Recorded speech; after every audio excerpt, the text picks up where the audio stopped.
আসসালামু আলাইকুম বন্ধুরা, welcome to my cooking video. আজ শ্বশুরবাবু বাজার থেকে কলমি শাক নিয়ে এসেছে।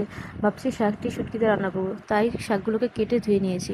তারপর রান্নার জন্য প্রথমে কড়াইতে তেল দিয়ে রসুন কুচি দিয়ে দিলাম, দিয়ে ভালো করে নেড়ে চেড়ে পেঁয়াজ কুচি ফালি করে রাখা কাঁচামরিচগুলো দিয়ে লাল লাল করে ভেজে নিয়ে শুটকিগুলো দিয়ে ভালোভাবে ভেজে নেব। ভালো করে ভাজা হয়ে আসলে ভালো করে ভাজা হয়ে আসলে আদা রসুন বাটা দিয়ে দিলাম, পানি দিয়ে দিলাম, দিয়ে মশলাগুলো এক এক করে দিয়ে দিব। প্রথমে হলুদ গুঁড়ো, মরিচের গুঁড়ো দিয়ে ভালো করে নেড়ে মশলাগুলোকে কষিয়ে নেব।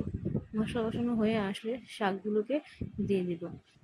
শাকগুলো দেওয়ার পর হালকা করে নেড়ে নেব।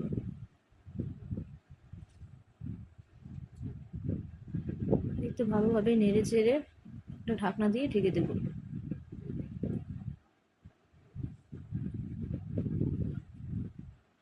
এই তো ঢাকনা উঠিয়ে দেখলাম শাকগুলো উনে গিয়েছে। শাকটা উনে আসলে আবার ভালো করে নেড়ে চেড়ে দিয়ে শাকটাকে সিদ্ধ হওয়ার জন্য চুলার আঁচটা কমিয়ে দেবো। দিয়ে শাকটাকে এইভাবে খোলা রেখে দেবো, যাতে শাকের কালারটা নষ্ট না হয়। এতে শাকটা আমার প্রায় সিদ্ধ হয়ে আসছে। শাকটা এখন শুকিয়ে নেব ভালো করে নেড়ে চেড়ে।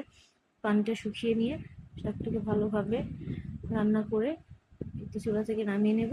এতে আমার শাক রান্না শেষ। ভিডিওটি ভালো লাগলে সবাই লাইক কমেন্ট শেয়ার করতে ভুলবে না। টাটা, বাই বাই, আল্লাহ হাফিজ।